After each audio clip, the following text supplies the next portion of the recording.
Boa noite a todos, muita paz. Eu é que agradeço a oportunidade que a casa nos concede de estarmos aqui de tempo em tempo e hoje em especial recomeçando. Por isso eu escolhi esse tema. Nós normalmente buscamos alguns momentos na nossa vida, na nossa trajetória, para reiniciarmos algo, para recomeçar. E quando falamos em recomeçar, estamos querendo dizer, vamos dar início a algo. A casa, em especial, ela está dando início às suas atividades. Viramos o ano e cada qual começa a reiniciar, a recomeçar o ano de 2014 com seus planos, seus projetos, seus objetivos e assim vai caminhando a nossa vida. Antes de recomeçarmos, normalmente nós buscamos fazer o quê? Uma limpeza, uma faxina. Qual é a faxina primeira que fazemos antes de recomeçar? Normalmente é o que eu chamo de limpeza material. Essa época do ano é oportuna para isso. Quando eu vou fazer uma limpeza material nessa época do ano, eu começo fazendo o quê? Olhando as coisas que estão lá dentro do meu lar e que não servem para absolutamente nada. Cada qual vai procurar as suas coisas e começa a fazer a sua limpeza material. Afinal, vamos recomeçar um novo ciclo, um novo ano. E lá na limpeza eu encontro aquele guarda-roupa cheio de roupas às vezes que eu nunca usei, mas que é a oportunidade de eu passar adiante para alguém que precisa. Vou encontrar aquele jornal velho, antigo, não sei nem por que eu estou guardando, mas ele está ali guardado porque tem uma reportagem que fala sobre a minha pessoa ou fala sobre algo que me chamou a atenção, mas está lá guardado o jornalzinho. Enfim, nós vamos guardando, sobre o ponto de vista material, inúmeras coisas. Elas vão se acumulando no nosso lar, em especial aquele lar que tem um quartinho. Observe o lar que tem um quartinho. Aquele quartinho no fundo é fatal. Aquele quartinho, no início, ele tem um objetivo. De repente, ele passa o quê? A acumular tudo aquilo que nós julgamos que eu não vou precisar nesse momento, mas um dia eu posso precisar e começo a juntar naquele quartinho. Quando eu vou mexer, é assustador. O que tem de coisa ali guardada, que eu nunca iria mexer, mas eu guardo, sempre pensando, amanhã pode ser que eu vá utilizar. Quem sabe um dia eu vou precisar e eu já tenho. Eu nunca vou usar, mas está lá guardado. Essa é a faxina material, a limpeza material que cada qual começa a fazer no início de um ano. Nós iniciamos sempre sob o ponto de vista material, mas nós espíritas cuidamos também do nosso espírito e sabemos o quão importante é fazermos também a nossa limpeza espiritual. E o que é a nossa limpeza espiritual? É começarmos a nos despojar de muitas coisas que nós estamos guardando e que também nunca vamos utilizar.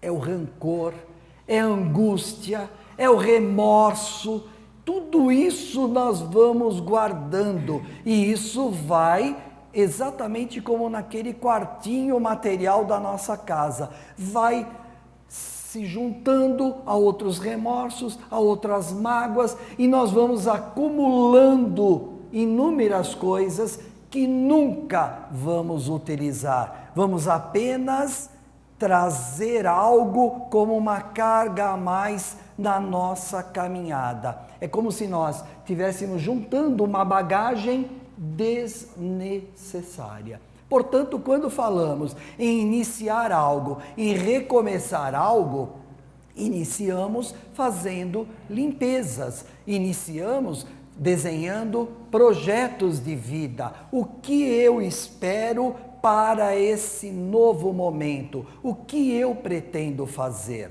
Quando nós não recomeçamos, nós às vezes somos forçados a recomeçar. Observem como a vida nos impulsiona a estarmos o tempo todo recomeçando.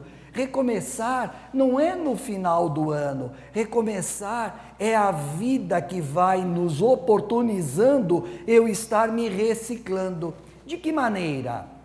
Imagine uma doença que chega no meu lar, chega por mim ou chega por um outro familiar, não importa. Chegou uma doença, chegou uma moléstia qualquer, todo o lar está doente. Não é só uma pessoa em especial, o lar está doente. Chegou um problema, sob o ponto de vista da medicina, o lar está doente. Quando nós estamos numa fase como essa, começamos a fazer o quê? A mudanças. Começamos a buscar uma nova maneira de agirmos sobre aquele problema que estamos tendo. Recursos financeiros.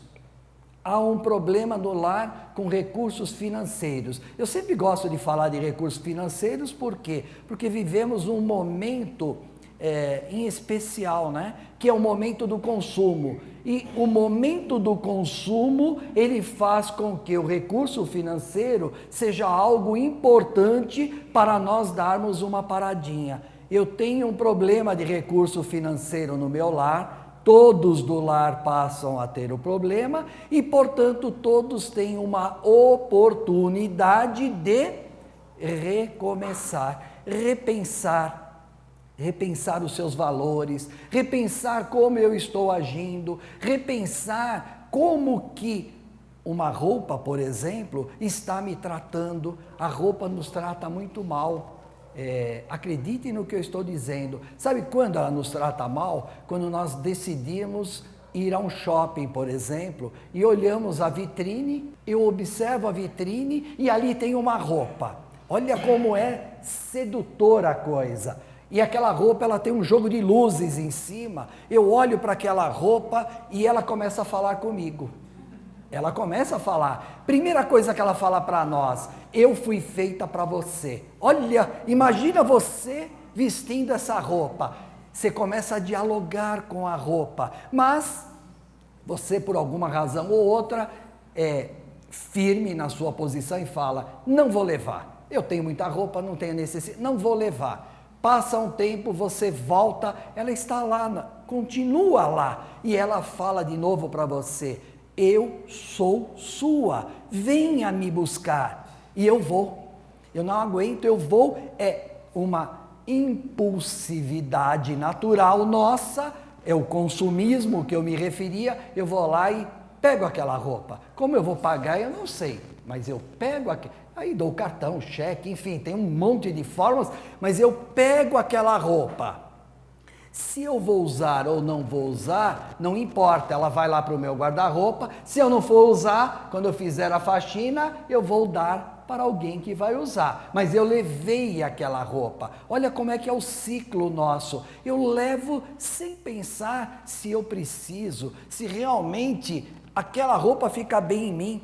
Se eu perguntar pro vendedor, desculpa se tem algum vendedor aqui dentro, mas é assim, eu sei que é assim. Se eu perguntar para o vendedor: ficou bem a roupa em mim? Claro que ele vai dizer: maravilhoso, ficou lindo. Olha, mesmo que não tenha ficado, ele vai dizer porque faz parte da função vender aquela roupa. E eu acabo acreditando que realmente ficou bem e levo embora aquela roupa. Isso é o ciclo que nós estamos envolvidos nessa correria, nessa dinâmica, e essa dinâmica muitas vezes nos faz esquecer o quanto é importante eu pensar em mim. Pensar em mim é pensar no meu espírito, é pensar no meu desenvolvimento moral e intelectual. Esse é o grande objetivo. Quando falamos em reiniciar, recomeçar, nós, ao reencarnarmos, e a doutrina espírita nos esclarece isso, a reencarnação é um recomeço, é um novo início, é uma nova oportunidade. Portanto, nós estamos sempre tendo novas chances, novas oportunidades. Mas por que eu tenho tantos problemas? Problemas de doença, problemas de recurso financeiro, problemas com o filho. Quem é pai sabe disso. Recebemos os nossos filhos e os nossos filhos não nos pertencem, nós sabemos disso também, apesar de não aceitarmos, mas eles não nos pertencem, pertencem ao Pai, pertencem a Deus, estão conosco sob forma de um empréstimo, na qual nós devemos dar a eles o quê? Educação, sob o ponto de vista moral principalmente, orientá-los, mas muitas vezes nós não conseguimos, por uma razão ou outra, nós não conseguimos. E ao não conseguir, achamos que falhamos, achamos que é um problema. E nós não temos problema, nós temos desafios. É muito diferente. O desafio de um filho é igual ao desafio do recurso financeiro, que é igual o desafio de uma doença, são desafios que o espírito vai tendo. E aquele filho que é difícil, é lógico que ele é difícil, ele está preparado para o meu lar, por isso ele é tão difícil de dialogar, ele é difícil para os dois. Mas lembremos Jesus. Quando Jesus aqui estava entre nós, ele nos deixou diversas histórias, diversas parábolas, para que nós pudéssemos analisar e entender. Uma delas, em especial, fala do filho. Que filho? Do filho pródigo. Lembram-se dessa parábola? O filho pródigo. Quem era o filho pródigo? Era um filho de difícil relacionamento com o seu pai, a tal ponto que ele fez uma opção de ir embora, deixar o seu lar. Ele deixa o seu lar, ele quer levar a sua parte e deixa o seu lar. E o que ele vai fazer? Ele vai fazer tudo aquilo que certamente o pai ou a mãe não desejaria que ele o fizesse. Ele vai viver uma vida de equívocos, de excessos, de erros, mas ele vai ter que experimentar. Depois que ele experimenta tudo isso e se vê numa situação dificultosa, ele cai num processo que a gente chama de arrependimento. Esse processo de arrependimento faz com que ele tenha o desejo de recomeçar. Ele quer recomeçar um novo relacionamento com o seu lar, com o seu pai. Ele quer voltar para o lar e recomeçar. Jesus ainda diz, nem que for como um empregado do pai. Ele tinha uma condição diferente, mas ele recomeçaria, aceitaria esse novo início, nem que for como empregado do pai. Por quê? Porque na realidade ele passou por um processo de arrependimento, ele percebeu o quanto era importante as orientações do seu pai. Isso ocorre conosco enquanto pais ou enquanto filhos, porque nós não nascemos pais, nós também fomos filhos, nós também passamos por esse ciclo, e esse ciclo da vida, nós espíritas sabemos que não é em uma única vida, nós já tivemos outras para trás e teremos outras pela frente, portanto, é o ciclo natural do reiniciar, do repensar. Nós, quando retornamos à pátria espiritual, é como se voltássemos à casa do papai e disséssemos: nós nos arrependemos pelaquilo que erramos ou pelaquilo que deixamos de fazer e, portanto, pedimos uma oportunidade para reencarnar e retornar. Isso nos arremete ao Livro dos Espíritos. Livro dos Espíritos, questão 258. Na 258, Kardec pergunta sobre a questão das provas. E ele pergunta aos espíritos se nós participamos da escolha das nossas provas. E os espíritos superiores respondem: sim, nós participamos da escolha. É lógico que nós participamos da escolha. De uma maneira direta ou indireta, nós participamos porque nós somos responsáveis pelaquilo que nós vamos passar. Nós só vamos passar por tudo aquilo que nós semeamos. Quem semeia a sua próxima encarnação somos nós mesmos. Portanto, nós estamos, nesse momento, escolhendo as nossas provas da próxima encarnação. Nós temos uma coisa chamada liberdade. Porém, liberdade com responsabilidade. Isso implica em consequências. Nós temos toda a liberdade, ao encarnarmos, de irmos por um caminho ou por outro caminho, de fazermos de uma forma ou de outra. Eu não desejo recomeçar, eu não desejo retirar essas angústias, essas mágoas que eu tenho, eu não desejo praticar o perdão, eu não desejo auxiliar o próximo. Isso são escolhas, ninguém nos obriga a fazer isso ou aquilo. Isso são escolhas, ninguém nos impõe. O que nós temos que ter em mente é, de acordo com as minhas escolhas, que eu tenho total liberdade para tal, eu sou responsável por elas e, portanto, elas vão gerar consequências. É natural isso, né? É o que nós chamamos de causa e efeito. Eu sou a causa de todos os efeitos que eu estou passando nesse momento. Por mais difícil que o seja, eu sou a causa.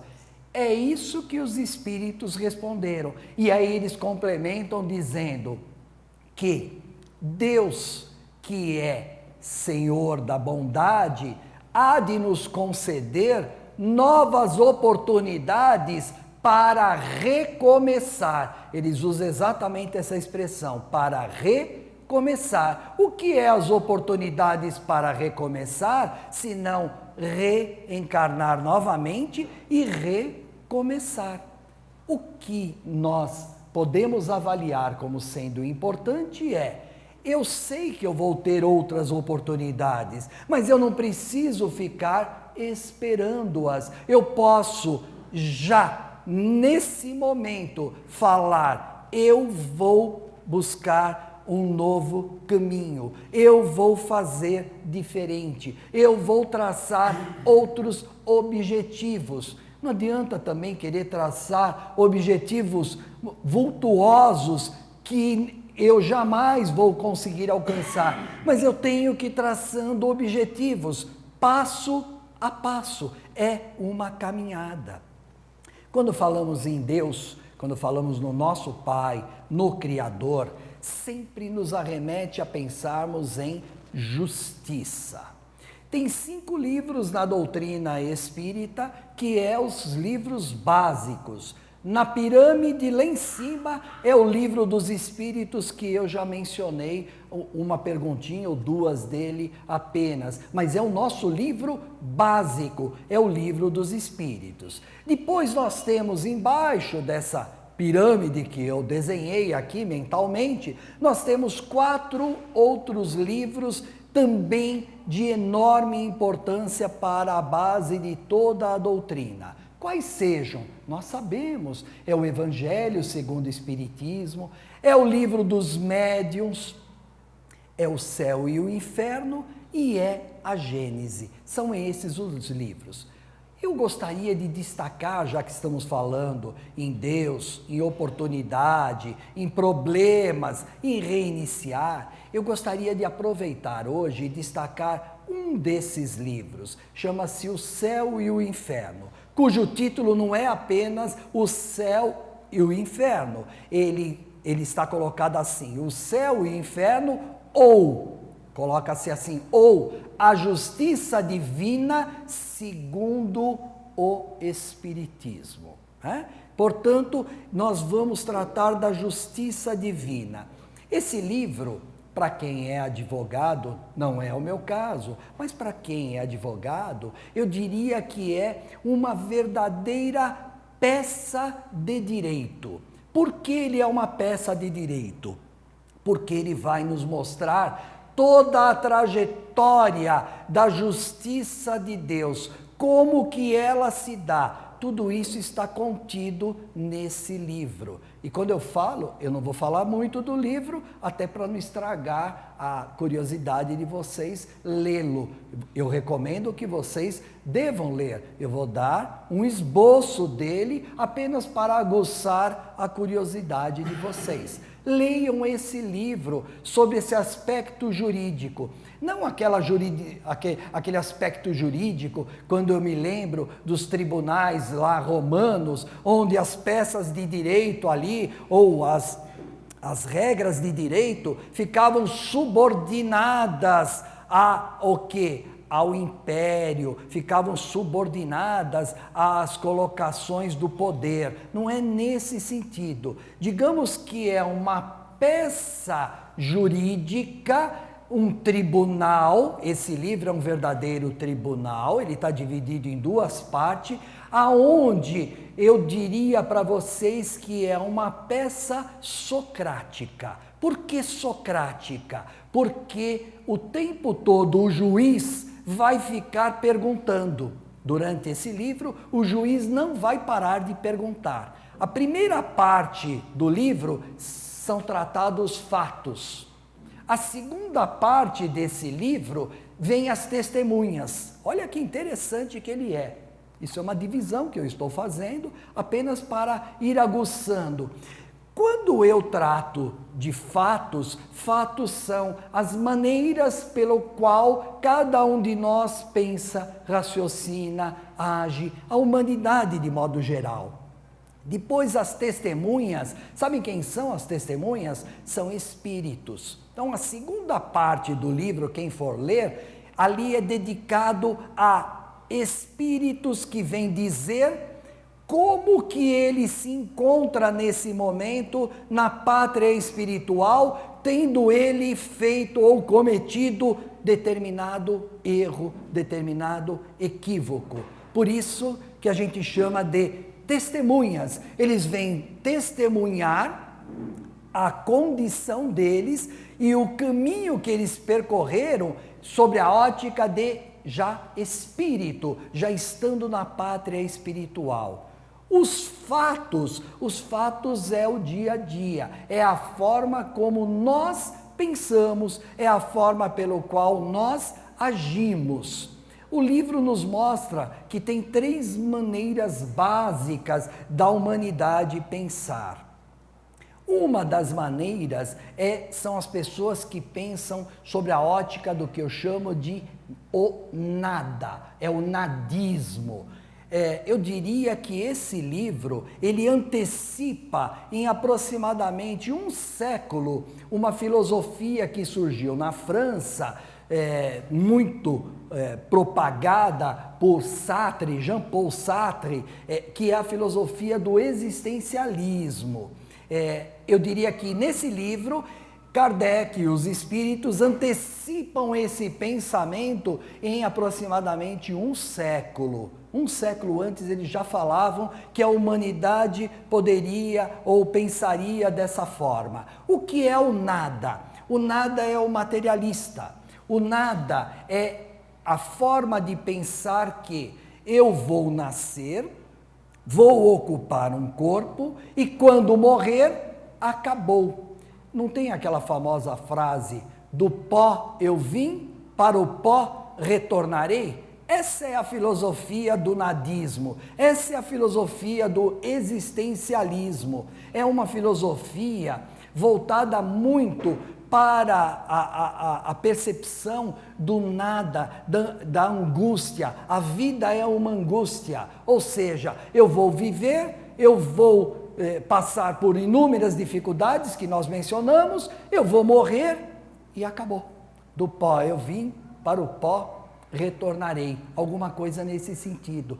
Esse pensamento é um pensamento estritamente materialista. É a mesma coisa que um médico viesse para nós e desse a fatídica notícia: você vai morrer daqui um dia, 2 dias. Imagina um médico falando isso para nós: você vai morrer. Se eu pensar sobre a ótica do nada, o que eu vou fazer? Vou fazer tudo o que eu tenho direito, vou abusar, vou sair, como a gente fala, para a vida, deixa a vida me levar, né? Tem a música, eu vou deixar a vida me levar. Por quê? Porque no meu pensamento, o médico disse, amanhã vou morrer e acabou, tudo acabou.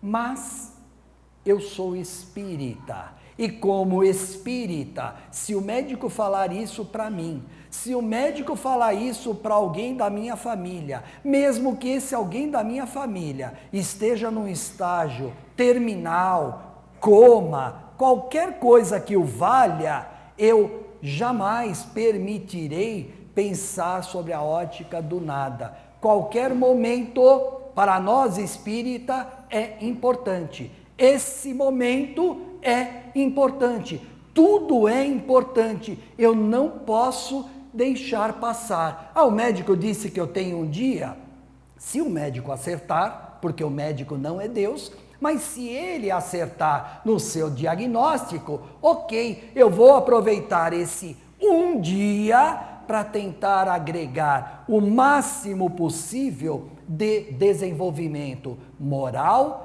e intelectual, porque eu sei que eu retornarei à pátria espiritual, e ao retornar à pátria espiritual, eu sei o quanto isso me é importante.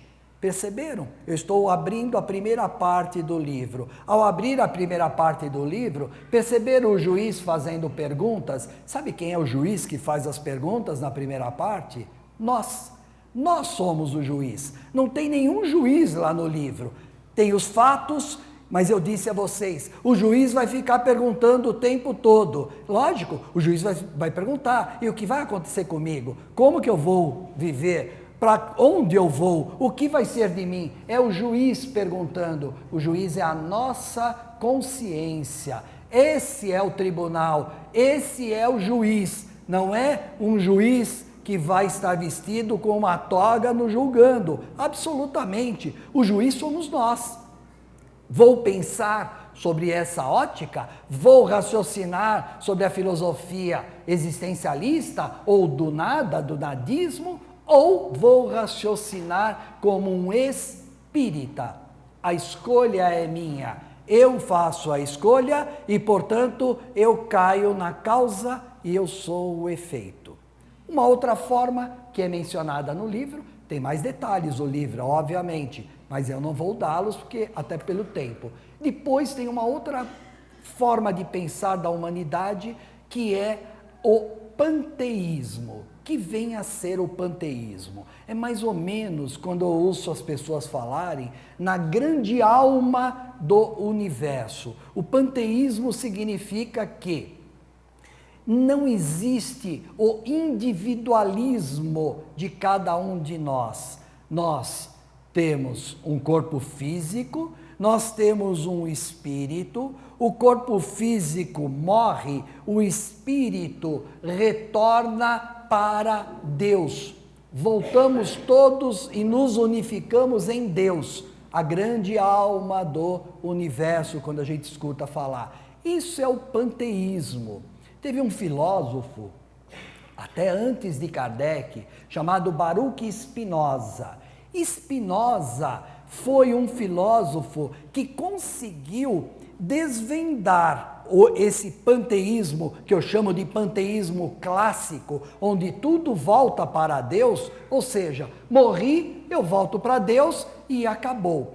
Spinoza, ele acaba de alguma forma percebendo, obviamente é um espírito adiantado, obviamente orientado por outros espíritos, e ele começa a nos colocar a sua filosofia dizendo que tudo provém de Deus. Nós estamos ligados o tempo todo em Deus, mas não retornamos para Deus. Portanto, o panteísmo espinosiano ou de Spinoza, ele se aproxime muito do nosso raciocínio. Lógico, nós fomos criados por quem? Por Deus, pelo Pai. Retornaremos para Deus? Não, mas estamos ligados a Deus. Nós sempre estamos ligados a Deus. Mesmo quando eu ouço as pessoas falarem, quando vai se despedir, é muito comum, vá com Deus, fique com Deus, a gente escuta isso. Lógico que eu agradeço, mas eu sou espírita e eu sei que eu não vou com Deus e nem vou ficar com Deus. Eu estou com Deus, sempre estive. Paulo de Tarso nos disse isso. Em Deus eu vivo, em Deus eu me movo. É isso que Paulo queria dizer. Eu estou sempre ligado a Deus. Ninguém precisa dizer para mim, vai com Deus, fique com Deus, às vezes eu escuto.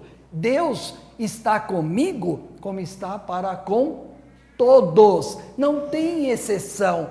Não existe a possibilidade de eu achar que outra pessoa, um outro irmão não esteja ligado a Deus só porque na minha ótica, ele comete inúmeros equívocos, ele é uma pessoa má, só por isso ele não está ligado a Deus? Sim, todos estamos ligados a Deus, desde quando fomos criados por Deus e por isso que nós buscamos o nosso desenvolvimento, porque nós estamos ligados a Deus, mas não somos Deus. Se esse panteísmo clássico existisse e todo mundo fosse Deus, nós seríamos todos Deus, e não é verdade. Nós sabemos disso, estamos muito longe, estamos ligados a Deus e caminhamos num processo que a gente chama de evolução, que é a lei do progresso, uma das leis de Deus, é a lei do progresso. O espírito nunca vai retroagir, ele sempre vai avançar, só que ele não avança como uma linha reta, nem para frente, nem para cima, nós avançamos em espiral.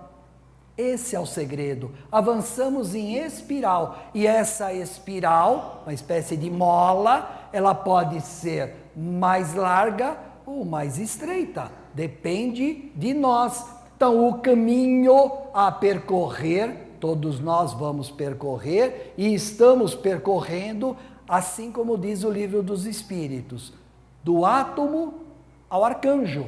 Esse é o caminho natural, esse é o panteísmo que a doutrina espírita nos esclarece. Eu estou retornando sim para Deus, mas não porque eu sou Deus e nem para me unificar a Deus. Eu estou retornando a Deus para que eu consiga ter a moralidade que Deus me deu quando me criou. É poder falar o que Jesus disse quando aqui esteve. Ele disse, eu e Deus somos um. Quando ele fala eu e Deus somos um, muitas pessoas interpretaram dizendo que Jesus e Deus eram a mesma pessoa. Não, Jesus é um espírito, assim como nós. Ele não é Deus, mas quando ele diz eu e Deus somos um, é no sentido de unidade, é esse panteísmo. Ele já sentia que ele conseguia viver toda a moralidade de Deus. Por isso eu e Deus somos um. Quiçá um dia nós possamos chegar próximo a Jesus e também dizer eu e Deus somos um. Esse é o nosso caminho, é um caminho natural, não assim, nem assim, mas assim, em espiral. Depois vem uma terceira forma de pensar que está contida no livro, que é o individualismo. O individualismo, que é o que a maioria das religiões acabam concordando com esse individualismo. Ou seja, temos um corpo, temos um espírito e somos seres individuais. Cada qual tem a sua individualidade. Mas, no decorrer, no caminhar da humanidade, e nós fazemos parte desse caminhar, desses pensamentos. Eu já disse, nós já reencarnamos outras vezes, portanto, nós fazemos parte de tudo que está ocorrendo na humanidade.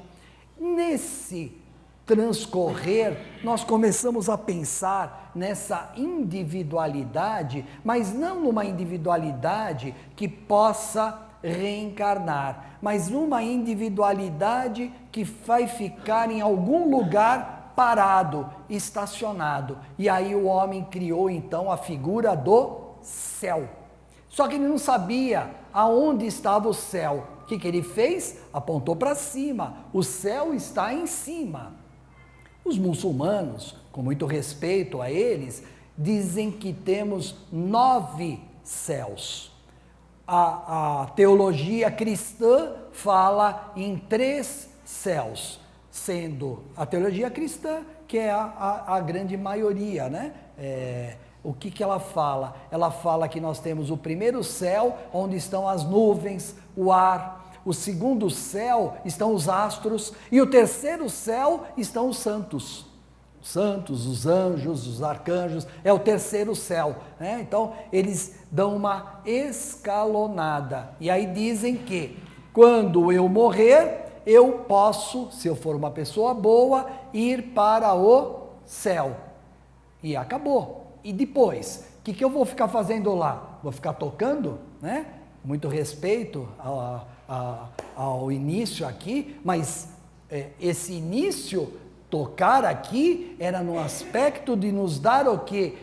Uma boa energia, uma vibração gostosa. Mas imagina todo mundo no céu tocando. Não tem sentido.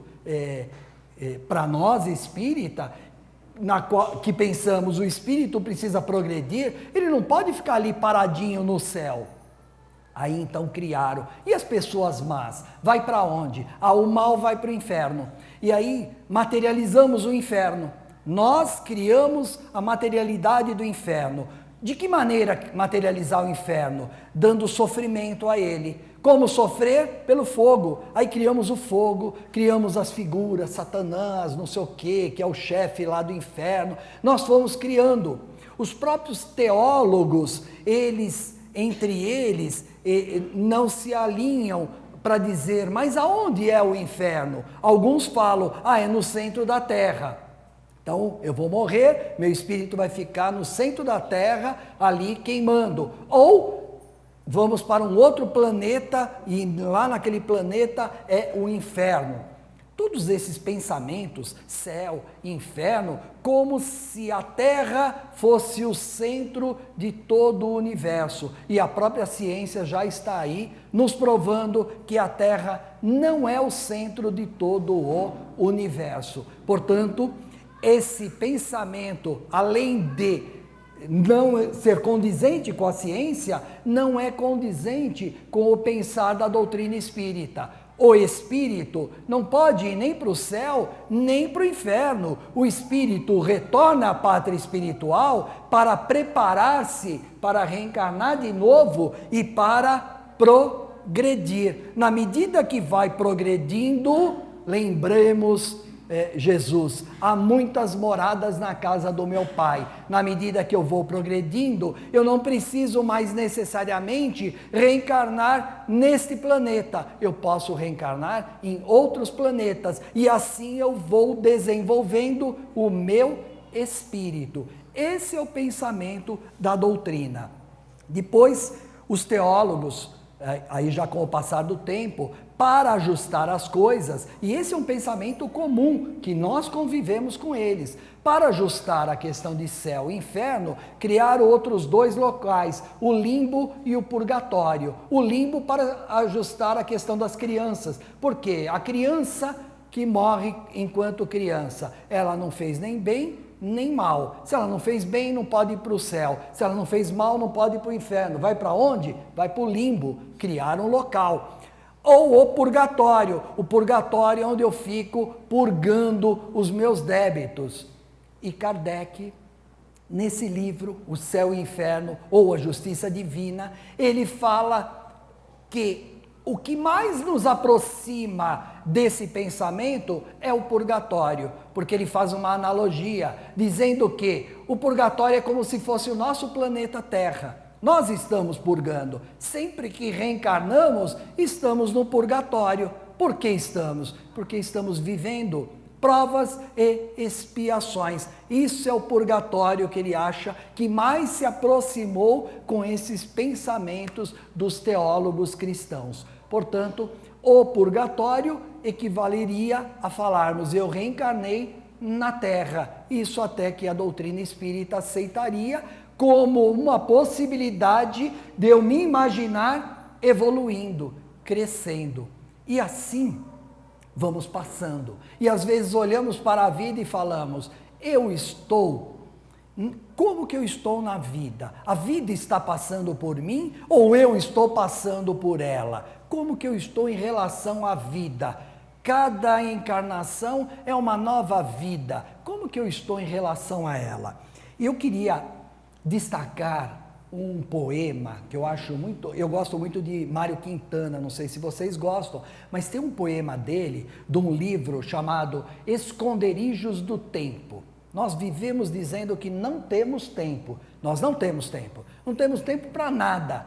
O tempo parece que encurtou, né? Tem até algumas fórmulas aí fantásticas, dizendo que é um problema do posicionamento da Terra, enfim. O tempo foi o homem que criou, não foi Deus. Nós criamos o tempo. E o tempo, que tem 1 minuto, 24 horas, um dia, ele é o mesmo ontem e será o mesmo. O minuto é um minuto, o segundo é um segundo. E nós vamos olhando e falando: poxa, eu estou passando pela vida, nossa, o ano acabou e parece que eu não fiz nada. Já não ouviram essa frase? O ano acabou e eu não fiz nada. Já não ouviram ou já não pronunciaram? Nossa, já estamos em janeiro. Nossa, já é o carnaval. Nossa, já é eleição. O tempo vai passando e nós não temos tempo. Aí eu lembrei desse poema que está contido nesse livro. Esse poema chama 666. É mais ou menos assim que Mário Quintana fala. Ele diz: a vida é como afazeres que eu estou levando para a minha casa, no sentido de trabalhos que eu estou tendo na minha casa. Quando se vê, já são 6 horas, como passou o tempo. Quando se vê, já é sexta-feira. Hoje é sexta-feira, né? Ontem era segunda. Quando se vê, já é sexta-feira. Quando se vê, já se passaram 60 anos. Se me desse um dia uma nova oportunidade de recomeçar, eu nem olharia mais para o tempo, seguiria em frente e iria pelo meu caminho jogando as cascas do tempo pela vida. Ou seja, Mário Quintana quer dizer, eu daria muito mais valores ao que necessita de valor do que a esse tempo que eu estou tão preocupado, que já são 6 horas, que é sexta-feira, que eu já tenho 60 anos, que é a brincadeira que ele faz com os números 6. Em suma, a oportunidade bate à nossa porta todos os dias, todas as horas. Somos nós que estamos nos envolvendo com esse tempo pela quantidade de afazeres que nós estamos agregando. Nós estamos cada vez mais agregando afazeres, achando que a gente consegue. e vamos nos conectando a tudo, televisão, internet, celular, tablet, note, tem um monte de nome aí, iPad, iPod, iPhone, e vamos nos conectando a tudo o tempo todo, nós não paramos, vivemos uma era que eu chamo a era da informação, temos tanta informação, não falta informação, aconteceu alguma coisa no Japão, daqui a 1 minuto eu já sei. Nós sabemos, é rápido, é uma velocidade incrível e vamos recebendo informação.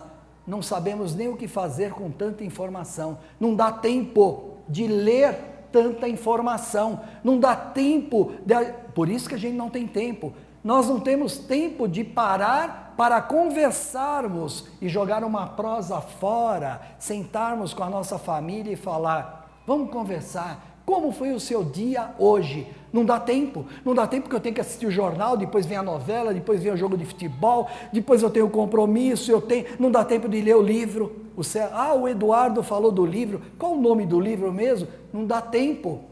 Nós não temos tempo e vamos buscando cada vez mais afazeres e esquecemos da pessoa mais importante na vida, nós, cada um é a pessoa mais importante. Ninguém deveria valorizar-se mais do que nós a nós mesmos.